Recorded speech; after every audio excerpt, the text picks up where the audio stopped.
Hello जी, नमस्कार साथियों। स्वागत है आप सभी का एक बार पुनः आपके अपने बिश्नोई स्टडी परिवार में। ठीक है, जैसा कि आपकी स्क्रीन पर आप देख पा रहे हो, सीईटी परीक्षा 2023 के लिए सामान्य विज्ञान, नॉर्मल साइंस, जीके, एमसीक्यू सवाल रहेंगे और अति महत्वपूर्ण प्रश्न रहेंगे जो सीधा आपके जो पेपर जो परीक्षा में आने वाले प्रश्न है। ठीक है, अति महत्वपूर्ण क्वेश्चन है, तो आप इस वीडियो को शुरू से लेकर एंड तक जरूर बने रहिए और वीडियो को लाइक कर दो, जल्दी से लाइक नहीं किए तो सब्सक्राइब कर लो। ठीक है, इसमें राजस्थान के आप बायोलॉजी, केमिस्ट्री, फिजिक्स सभी के जो नॉर्मल साइंस है उसके आपको क्वेश्चन है वो देखने को मिलेंगे। ठीक है, तो बिना देरी करते हुए आगे बढ़ते हैं। ठीक है, आपने चैनल को सब्सक्राइब, वीडियो को लाइक कर दिया होगा। देखिए, पहला सवाल क्या कह रहा है कि आंसू जो हमारे आंखों में से जो आंसू निकलते हैं उनमें कौन सा जो पदार्थ है वो घुला रहता है। ठीक है, चार ऑप्शन आपके सामने हैं: सामान्य नमक, समुद्र, टार्चर या ग्लूकोज। ठीक है, हमारे आंखों में कौन सा पदार्थ पाया जाता है जब हम रोते हैं, तो जब आंसू निकलते हैं और खुशी के भी आंसू होते हैं। ठीक है, तो इस पहला का आंसर क्या होगा? सामान्य नमक। ठीक है, नॉर्मल जो नमक होता है वो आयोडीन, ठीक है, वो हमारे आंसू में घुला रहता है। ठीक है, तो ऑप्शन नंबर एक है जो अपना ए है जो अपना यहाँ पर करेक्ट आंसर होता है। ठीक है, बढ़ते हैं नेक्स्ट सवाल नंबर 2 की तरफ। लोहे पर जंग लगता है। ठीक है, रस्ट लोहे पर जंग लगती है तो वो किस कारण लगती है, क्यों लगती है? देखिए, ऑप्शन 4 आपके सामने है: फेरिक ऑक्साइड से, या जल योजित फेरस तथा फेरिक ऑक्साइड से, या क्षारकीय फेरस एवं फेरिक कार्बोनेट से, या उपयुक्त सभी कारण। ठीक है, तो लोहे में जंग लगती है वो किस कारण लगती हैं? तो वो ये चार सभी कारण होते हैं। ठीक है, उपयुक्त सभी। ठीक है, फेरिक ऑक्साइड से भी लगती हैं, जल योजित फेरस या फेरिक ऑक्साइड, या क्षारकीय फेरस या फेरिक कार्बोनेट से भी लगती हैं। तो ऑप्शन नंबर डी है जो अपना यहाँ पर करेक्ट आंसर हो जाता है, उपयुक्त सभी के कारण जो लोहे पर है वो जंग लगती है। ठीक है, बढ़ते हैं आगे सवाल नंबर 3 की तरफ। इंसुलिन। देखिए, इंसुलिन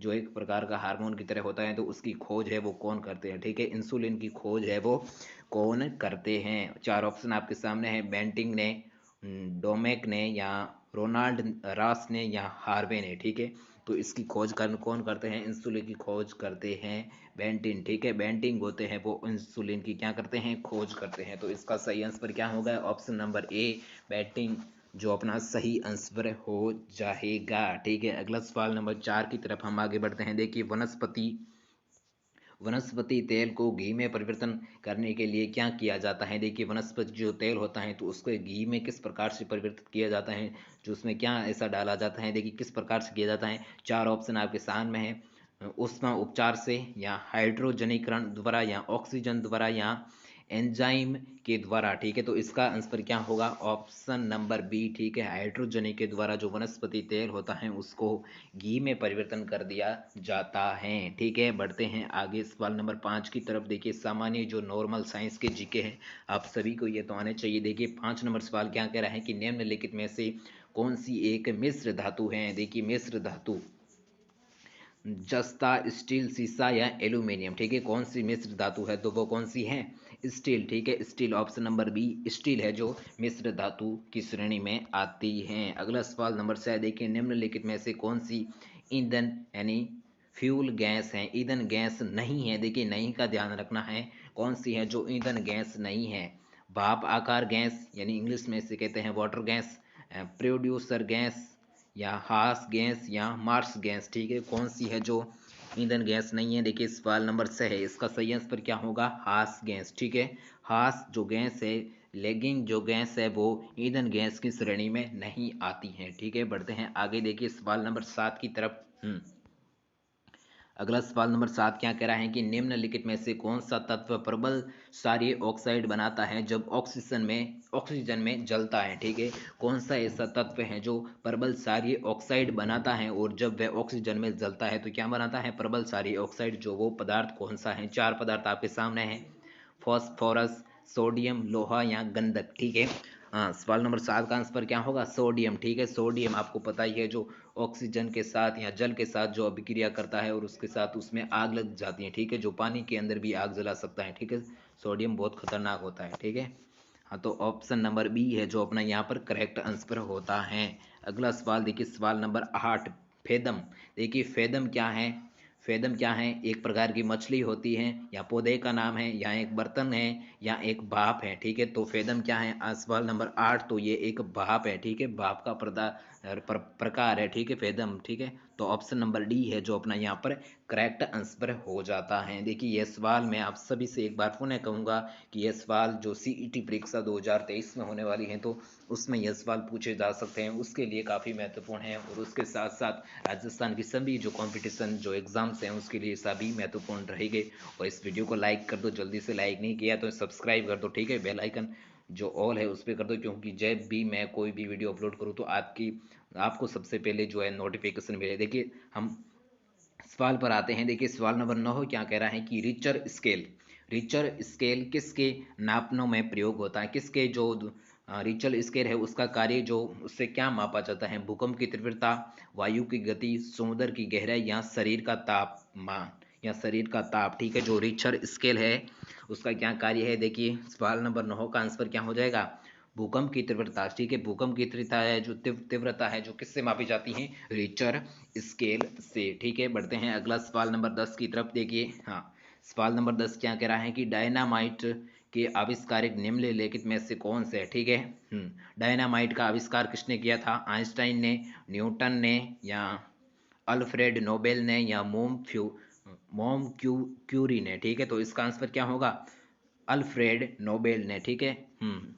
डायनामाइट का हाँ, डायनामाइट का आविष्कार कौन करते हैं, option number C, Alfred Nobel करते हैं, ठीक है। अगला सवाल नंबर 11 की तरफ हम आगे बढ़ते हैं। प्लास्टर ऑफ पेरिस, इसे हम सामान्यतः पीओपी नाम से भी जानते हैं, ठीक है। प्लास्टर ऑफ पेरिस जो किस में होता है, किसके द्वारा जो प्राप्त किया जा सकता है, सोडियम बाइकार्बोनेट से, जिप्सम से, यूरिया से, या कार्बन से, ठीक है। प्लास्टर ऑफ पेरिस, ठीक है। तो सवाल नंबर 11 का आंसर क्या होगा, जिप्सम से, ठीक है। प्लास्टर ऑफ पेरिस किससे प्राप्त किया जा सकता है, जिप्सम से, ठीक है। ऑप्शन नंबर बी है जो अपना यहाँ पर करेक्ट आंसर वो देखने को मिलता है। बढ़ते हैं सवाल नंबर अगला 12 की तरफ। देखिए 12 सवाल क्या कह रहा है कि चिकित्सा व युद्ध में उपयोग के लिए किन किरणों पर नवीनतम अनुसंधान है वो हो रहा है। देखिए चिकित्सा में और युद्ध में जो हाँ जो कौन सी ऐसी किरणें हैं उन पर न्यूनतम अनुसंधान हो रहा है, एक्स किरणें, लेसर किरणें, गामा किरणें, या कैथोड किरणें, ठीक है। तो इसका आंसर क्या होगा, सवाल नंबर 11 का आंसर हो जाएगा लेसर किरणें, ठीक है। ऑप्शन नंबर बी है जो अपना यहाँ पर करेक्ट आंसर वो देखने को मिलता है। बढ़ते हैं नेक्स्ट सवाल नंबर 13 की तरफ। देखिए राडार में किस प्रकार की तरंगे होती हैं, रडार, ठीक है, उसमें किस प्रकार की तरंगे होती हैं, विद्युत तरंगे, या विद्युत चुंबकीय तरंगे, या ध्वनि तरंगे, या उपयुक्त में से कोई नहीं, ठीक है। तो इसका सही आंसर क्या होगा, सवाल नंबर 13 का सही आंसर होगा विद्युत चुंबकीय तरंगे जो रडार में पाई जाती हैं, ठीक है। तो इसका सही आंसर हो जाएगा ऑप्शन नंबर बी, ठीक है। बढ़ते हैं नेक्स्ट सवाल नंबर 14 की तरफ। देखिए आकाश में जो हम देखते हैं तो उसका नीला रंग है वो किस कारण दिखाई देता है, काफ़ी महत्वपूर्ण सवाल है, ठीक है। ये तो सभी को ही आना चाहिए। देखिए आकाश का जो रंग है वो नीला किसके कारण होता है, आकाश के नीले दिखाई देने का मुख्य क्या कारण है। देखिए 4 कारण आपके सामने हैं, इनमें से कोई एक होने वाला है। सूर्य की रोशनी नीली होती है, या वायुमंडल में उपस्थित धूल आदि कणों द्वारा सौर किरणों पर परिकरण, या प्रकाश का प्रवर्तन, या प्रकाश का अपवर्तन। तो इसका सही आंसर आपको पता ही है। देखिए आपको थोड़ी हिंट तो मिल गई होगी कि ये बी ऑप्शन है, सबसे ज़्यादा लिखा हुआ है तो यही होगा, ठीक है। तो ऑप्शन नंबर बी है जो अपना यहाँ पर करेक्ट आंसर हो जाता है। आकाश में नीला जो हमें रंग देता है वो क्यों दिखाई देता है, वायुमंडल में उपस्थित धूल आदि कणों के द्वारा जो सौर किरणों का परिकरण से हमें जो आकाश में का जो नीला रंग है वो दिखाई देता है। अगला सवाल देखिए, सवाल नंबर 15। सवाल नंबर 15 क्या कह रहा है कि तेज गति से आता हुआ वाहन हॉर्न बजाता है तो उसे उसका पिच, ठीक है, उसका जो पिच हमें, देखिए तेज गति से जो कोई हम वाहन है जिसकी गाड़ी आ रही है तो वो हॉर्न बजाता है तो उसका जो पिच, ठीक है, आवाज़ निकलती है वो उतना ही सुनाई देता है, या अधिक सुनाई देता है, या कम सुनाई देता है, या पहले कम और फिर अधिक सुनाई देता है। तो इसमें से पुनर्वय का कौन सा सही आंसर होगा, अधिक सुनाई देता है, ठीक है। ऑप्शन नंबर बी है जो अपना सही आंसर हो जाता है। अगला सवाल नंबर 16 देखिए, सूती और ऊनी रेशों में अंतर ज्ञात किया जा सकता है। देखिए सूती और ऊनी रेशे होते हैं तो उसमें किस प्रकार से हम जो डिफरेंट है वो ज्ञात कर सकते हैं, किस प्रकार से। देखिए अगला सवाल नंबर 16 है, सूखकर, जलाकर, या NaOH की क्रिया कराकर, या HSO से क्रिया कराकर। तो इसका सही आंसर क्या होगा, सोलह का सही आंसर होगा जलाकर, ठीक है। ऑप्शन नंबर बी है जो जलाकर हम सूती और ऊनी वस्त्र के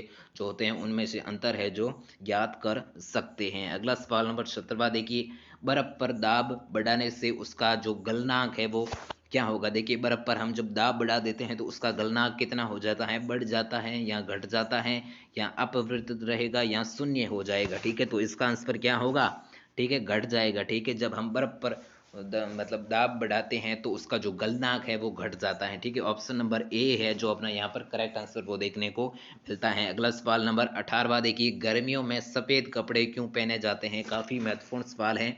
और देखिए गर्मी होती है तो हम क्या सफ़ेद कपड़े हैं जो क्यों पहनते हैं, ठीक है, क्यों पहने जाते हैं ज़्यादातर। देखिए हाँ देखिए, उष्मा के बुरे अफसोस के कारण, सस्ते होने के कारण या आकर्षक होते हैं या इनमें से कोई नहीं। तो इसका सही आंसर क्या होगा, इसका सही आंसर होगा ऑप्शन नंबर ए, ठीक है। उष्मा के बुरे अफसोस मतलब जो घर में जो सफ़ेद कपड़े होते हैं तो उसमें जो उष्मा होती हैं वो कम आती हैं, ठीक है। ब्लैक मतलब ज़्यादा रंग मतलब जो अलग रंग होते हैं उसके मुताबिक, ठीक है।